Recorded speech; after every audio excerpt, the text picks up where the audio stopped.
You ask Tiger to solve. This deals with linear equations with one unknown.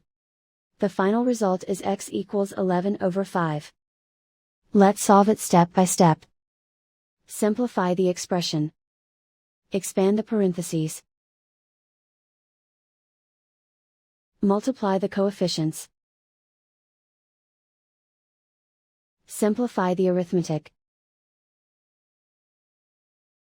Expand the parentheses. Group like terms. Simplify the arithmetic.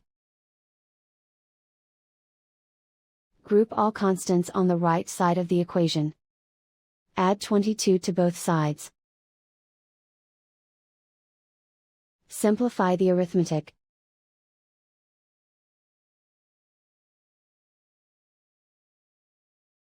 Isolate the x.